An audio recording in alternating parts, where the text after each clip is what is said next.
ملحان کو 1 ہفتہ ہو گیا تھا قیس کے ساتھ رہتے ہوئے۔ قیس نے ہر لمحہ اس کے ساتھ گزارا تھا۔ قیس اس وقت دوہری اذیت کا شکار تھا۔ ایک تو اس کی گڑیوں سے دور تھی، دوسرا اس کا چاند سے پیدا بھائی درد میں تھا۔ ملحان کی ٹانگ کا زخم کافی حد تک ٹھیک ہو چکا تھا۔ وہ قیس سے بےحد غصہ تھا، لیکن اس نے تینوں وقت کا کھانا قیس کے ہاتھ سے کھانا ہوتا تھا۔ سونا قیس کے ساتھ ہوتا تھا، یہاں تک کہ اگر قیس باہر جانے لگتا تو اس کی طرف دیکھتے رہتا کہ نہ جائے، لیکن منہ سے کچھ نہ کہتا۔ آج قیس نے سوچ لیا تھا کہ وہ مورے سے ملنے جائے گا ملحان بن کر۔ وہ ملحان کو بتائے بغیر حویلی گیا۔ جیسے اس نے حویلی میں قدم رکھا، ملازم اسے دیکھتے ہی بولا، ارے چھوٹے خان، اتنے دنوں بعد آئے آپ؟ اماں بھی آپ کا انتظار کر رہی تھی۔ قیس کہتا مورے کے کمرے کی تو بڑا تھا۔ ماں کو سامنے دیکھتے قیس کی آنکھیں بڑھ گئیں۔ ماں صدقے جا میرا بیٹا، کتنے دنوں بعد آئے؟ مومنہ خان نے اپنی باہیں پھیلائے کہا۔ کہاں تھے تم قیس؟ مورے کہتا اپنی ماں کے سینے سے لگا تھا اور زور سے اپنی ماں کو سینے سے لگایا تھا۔ کتنا ترسا تھا اپنی ماں سے ملنے کے لیے۔ وہ آنکھیں بند کیے ماں کے لمس کو محسوس کرتا سکون اس کے اندر تک اتر رہا تھا۔ ارے میرا بیٹا لگتا ہے اداس ہو گیا ہے۔ ماں صدقے جائے، اب آگے ہو نہ کہیں نہیں جانے دوں گی، مومنہ خان نے پیار سے اس کے چہرے کو چھوتے ہوئے کہا۔ پورا دن قیس اپنے مورے کے ساتھ رہا تھا۔ ان کے ہاتھ سے کھانا کھایا تو ان سے پیار بڑی بات ہے، کیونکہ انہیں ضروری کام کا کہتا باہر چلا گیا تھا۔ رمل بہت احتیاط کے ساتھ قیس کے فلیٹ میں داخل ہوئی۔ ملحان پورا دن بور بیٹھا قیس کو مس کر رہا تھا۔ پتہ نہیں لالا کدھر گئے، ابھی وہ سوچ رہا تھا کہ رمل کو سامنے دیکھ کر اس کا دل بے ساختہ دھڑکا تھا۔ پورے 7 دن بعد وہ رمل کو دیکھ رہا تھا، لیکن فوری نظریں پھیر گیا تھا۔ خان، رمل ملحان کے سامنے گھٹنوں کے بل بیٹھی تھی۔ خان، سوری، میرا مقصد تمہیں ہرٹ کرنا نہیں تھا۔ من پسند شخص کے 1000 فکرے اس کی بولی کی ایک لائن کا مداوع نہیں کر سکتے۔ تمہارا مقصد مجھے ہرٹ کرنا نہیں تھا، لیکن تم نے کیا۔ ملحان کا لہجہ برف جیسا سرد تھا۔ ہاں، میرا انداز وہ نہیں تھا، پر میں نے سمجھا۔ ملحان طنزیہ گویا ہوا، تو میری بات سمجھ کیوں نہیں رہے؟ رمل بے بسی سے بولی، تو تم سمجھا دو، ملحان نے عام سے لہجے میں کہا، جیسے کوئی بڑی بات نہ ہو۔ میں نے وہ صرف مذاق میں کہا تھا۔ رمل جھنجھلاتے ہوئے ملحان کی طرف دیکھتے ہوئے بولی، میں حقیقت سمجھا، مجھے معاف جاؤ کہ ابھی رمل کی بات پوری بھی نہیں ہوتی کہ ملحان درمیان میں ہی بولا، تم ناراض ہو؟ رمل نے ملحان کی طرف دیکھتے ہوئے معصومیت سے پوچھا۔ کیا نہیں ہونا چاہیے؟ ملحان کا لہجہ آج رمل کو مار دے رہا تھا۔ یہ تو وہ ملحان نہیں تھا جسے وہ جانتی تھی۔ لیکن میرا مقصد تمہیں ہرٹ کرنا نہیں تھا، پر تم نے کیا۔ ملحان نے ہاتھ ہوا میں لہراتے ہوئے کہا، ہاں مجھ سے غلطی ہو گئی۔ رمل نے سر جھکایا، اپنی غلطی کا اعتراف کیا۔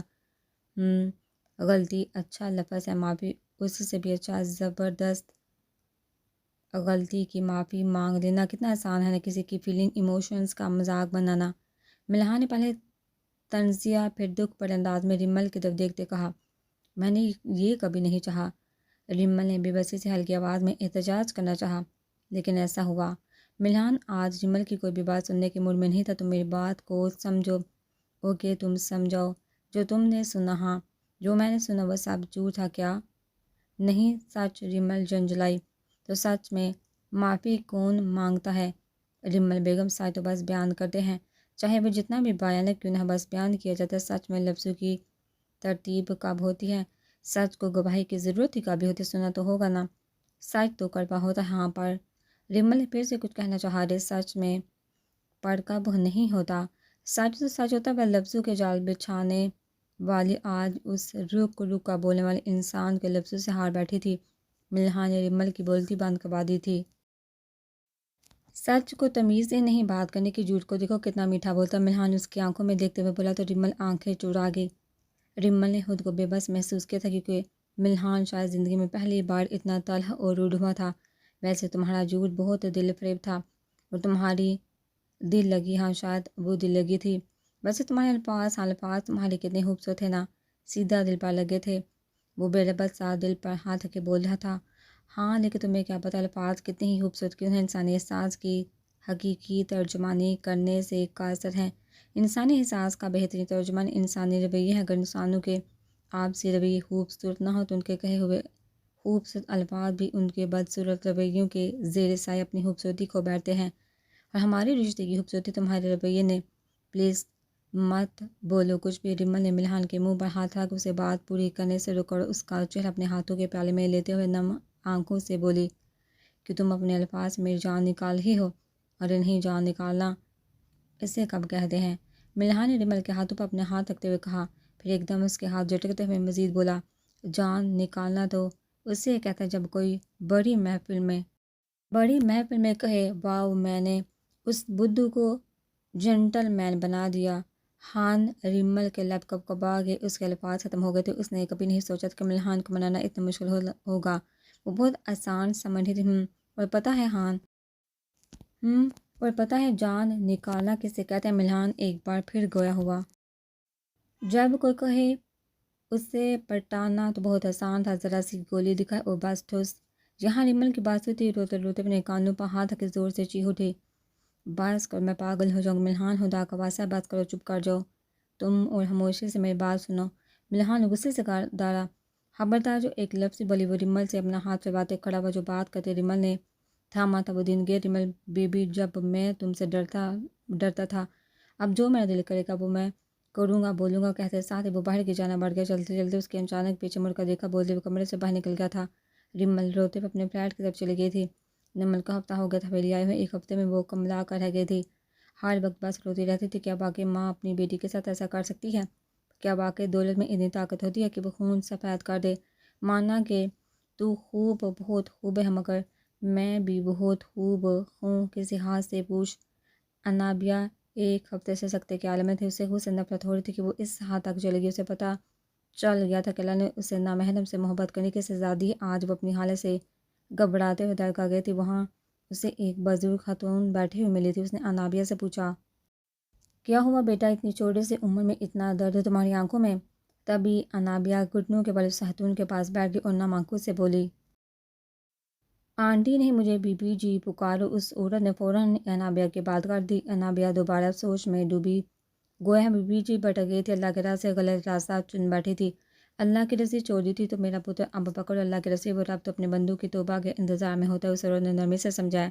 بی بی جی بہت گناہ گار ہو گئی ہوں، اللہ کی بارگاہ میں اپنا ناپاک وجود لے کر جاتے ہوئے ڈر لگتا ہے۔ نہ میری دی، ایسے نہیں بولتے، وہ اللہ تو انتظار میں ہے کہ تیرے کہ کب تو اس کی بارگاہ میں لوٹے۔ جا میری دی، لوٹ جاؤ، وہ رب انتظار میں ہے، جب وہ تجھے حال ہاتھ نہیں لوٹائے گا۔ جب اللہ کو کوئی نیک بندہ اس کے راہ سے بھٹک جاتا ہے، وہ اسے تھوڑا درد دیتا ہے تاکہ وہ پھر سے اللہ کی طرف زیادہ شدت سے لوٹے۔ تو اللہ نے تجھے اب یہ درد اس لیے دیا ہے کہ تو لوٹ جائے اس کی طرف پہلے سے بھی زیادہ محبت سے۔ وہ مہربان ہے تجھ پر، ابھی تجھے محسوس نہیں ہو رہا، بہت جلدی تجھے پتہ چل جائے گا اللہ کس قدر مہربان ہے۔ اللہ مجھ پر مہربان ہے، بہت مہربان ہے۔ اس نے مجھے درد دیا تھا کہ میں پھر سے اس کی طرف لوٹ جاؤں۔ میرے ساتھ ایسا ہی ہوتا ہے بی بی جی، سچ میں ہوتا ہے ایسا۔ میں جب غلط راہ پر چلتی ہوں، اللہ میرا ہاتھ تھام لیتا ہے، مجھے بھٹکنے نہیں دیتا۔ انابیہ ٹانس کسی کیفیت میں بولے جا رہی تھی۔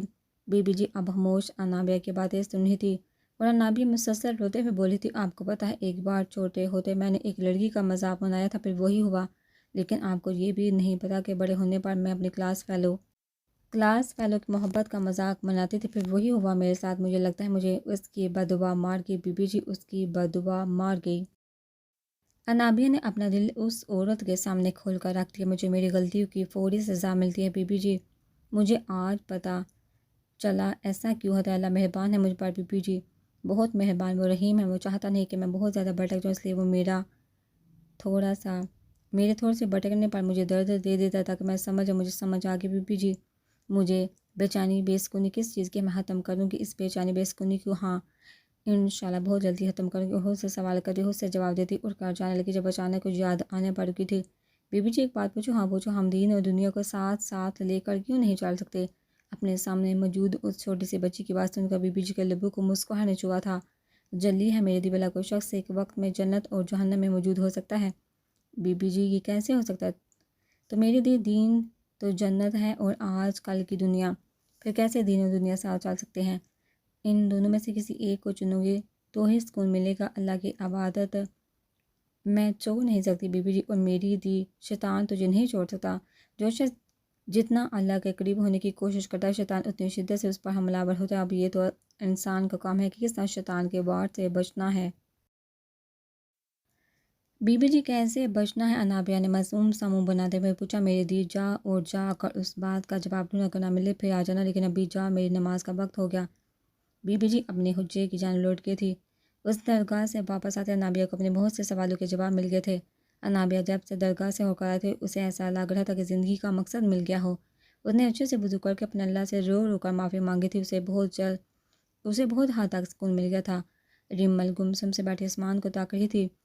جب انابیہ وہاں آئی اور رمل کو آسمان کی طرف دیکھتے ہوئے سوچ میں ڈوبا ہوا پایا۔ آپو کیا ہوا؟ انابیہ نے اس کے پاس بیٹھتے پوچھا۔ ہمیں پتہ ہے آپ ملحان کی وجہ سے اداس ہو۔ آپ نہ اللہ سے دوستی کرو، اللہ سے دعا کرو کہ آپ کو آپ کے ہاں جی مل جائیں۔ آپ کو پتہ ہے ہم نے ایک دعا یاد کی ہے، ہدایت کی دعا۔ نبی پاک صلی اللہ علیہ وآلہ وسلم کی یہ دعا نبی پاک صلی اللہ علیہ وآلہ وسلم یہ دعا مانگا کرتے تھے۔ اے اللہ میں تجھ سے ہدایت، پرہیزگاری، پاک دامنی اور دل کی مال داری چاہتا ہوں۔ اور جب ہم نے یہ دعا پڑھنی سٹارٹ کی تب سے ہمارا دل اللہ کی طرف مائل ہونے لگا ہے۔ آپ بھی دعا مانگیں نا، اللہ آپ سے بھی محبت کریں گے، وہ آپ کو آپ کے ہاتھ سے ملا دیں گے۔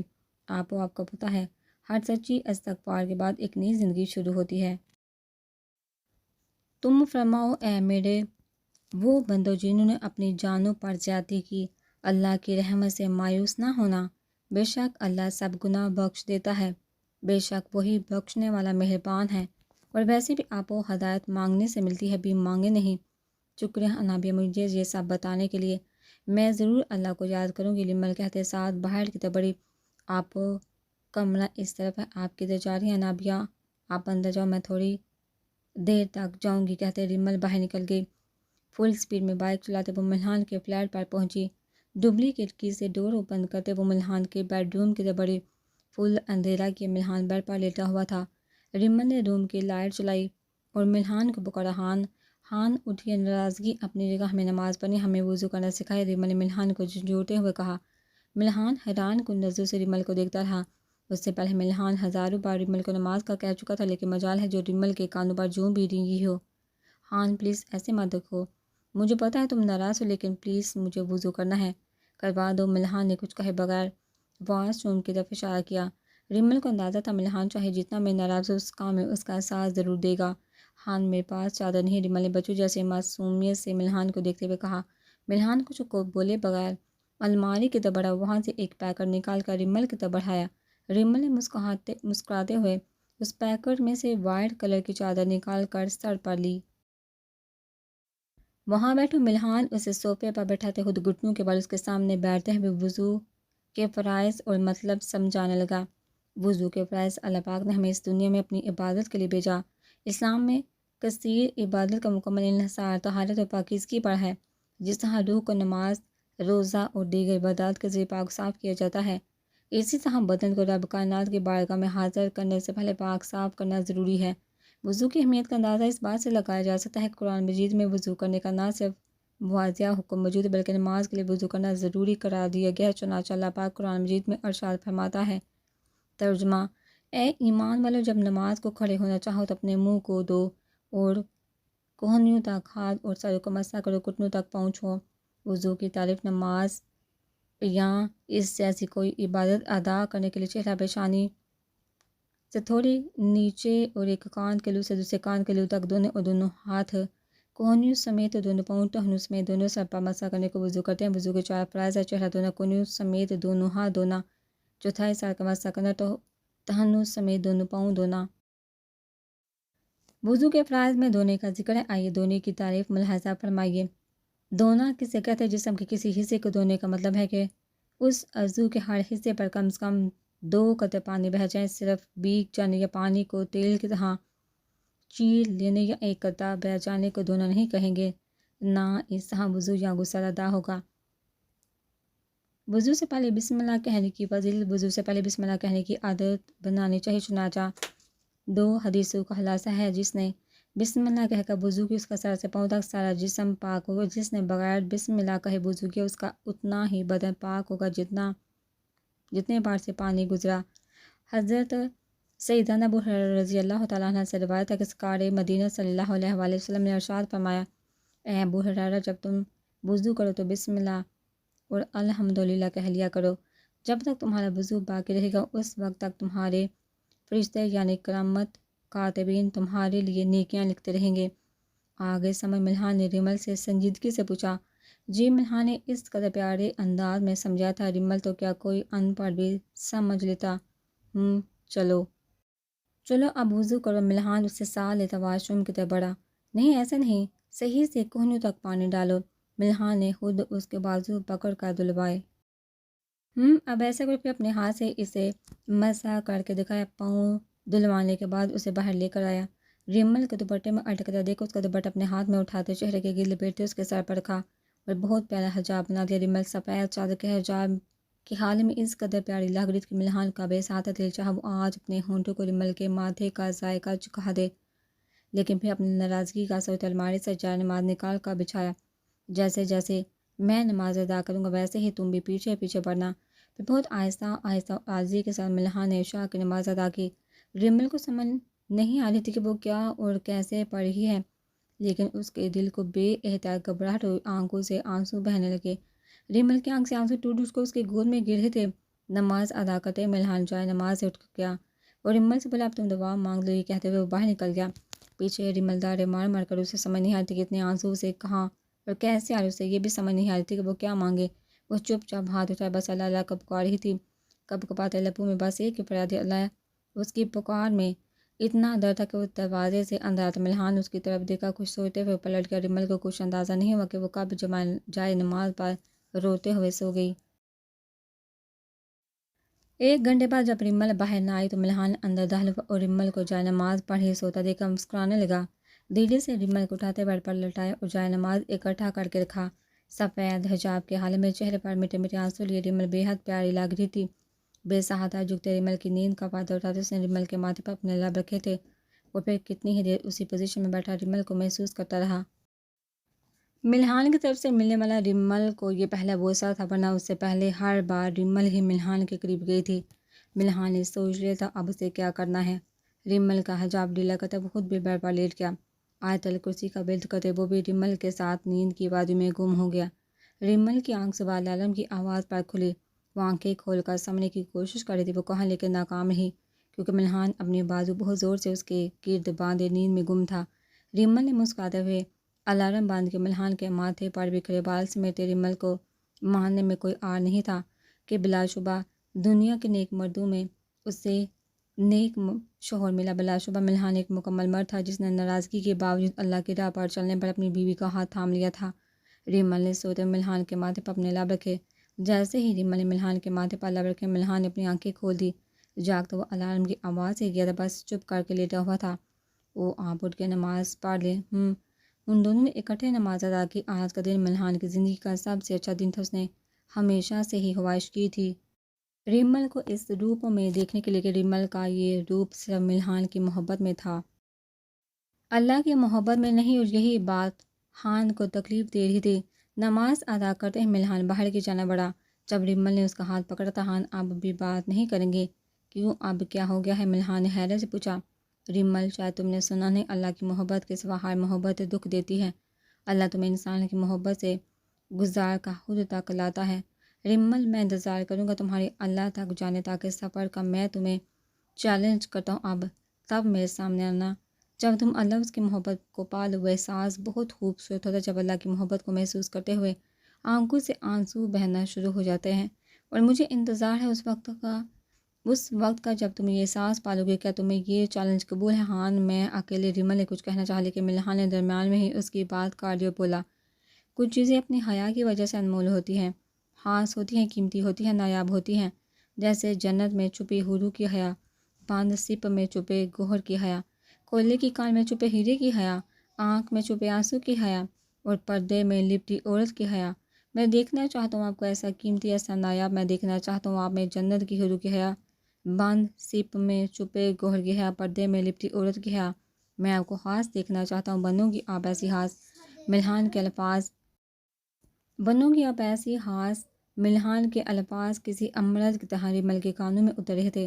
ریمل تم نے آج تک ہر کام اکیلے ہی کیا ہے، جاؤ اب یہاں سے، اب تب آنا جب اپنا چیلنج پورا کر لو۔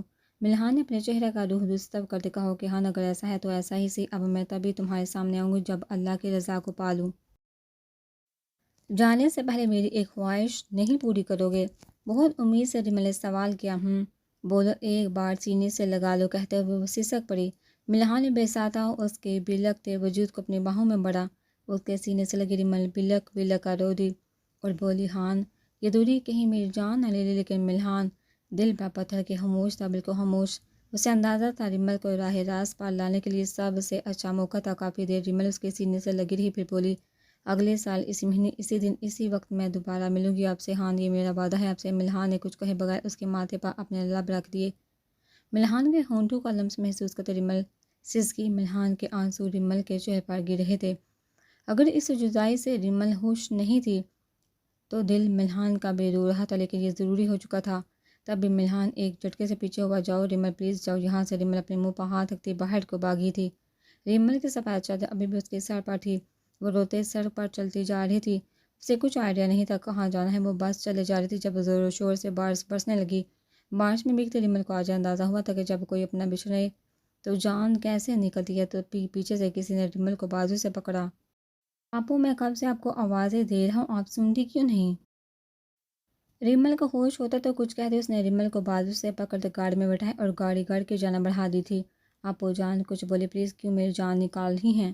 پلیز بدر آ نے ریمل کی اس بات پر بدر کی آنکھیں پھیل گئی کہ اس کے آپی نے آج تک پہلی دفعہ سے بیبی کی بجائے اس کے نام سے پکارا تھا۔ گھر آتے ہی ریمل اپنے روم میں بند ہو گئی۔ کسی میں اتنی ہمت نہیں ہوئی کہ اسے سے پوچھ سکے کیا ہوا نمل بیٹا؟ مورے نے ریمل کو آواز دی تھی، پلیز مورے آپ بتائیے بیٹا، بیٹا کا ورد نہ کرے، اب تو آپ اور آپ کے بیٹے کا مقصد پورا ہو گیا۔ نمل کے لہجے میں نفرت ہی۔ ایسے کوئی بات نہیں ہے میری جان۔ مورے نے بیٹھتے ہوئے اس کے بال میں ہاتھ پھیرا۔ نمل نے جھٹکے سے مورے کا ہاتھ پیچھے کیا، غصے سے پھنکارے، بس کرے آپ اور آپ کے بیٹے کا ابھی دل نہیں بڑا کیا جو مجھے اور اذیت دینا چاہتی ہیں؟ میرا بیٹا کیوں لگا رکھا ہے آپ نے؟ وہ آپ کا بھی کچھ لگتا ہے؟ میرا صرف ان سے نفرت کا رشتہ ہے اور کوئی رشتہ نہیں۔ نمل بیٹا ایک بار میری بات سن لو، اگر کیس بہر بھی گیا تھا تو اس نے کچھ غلط نہیں کیا تھا آپ کے ساتھ، آپ اس کی مہر۔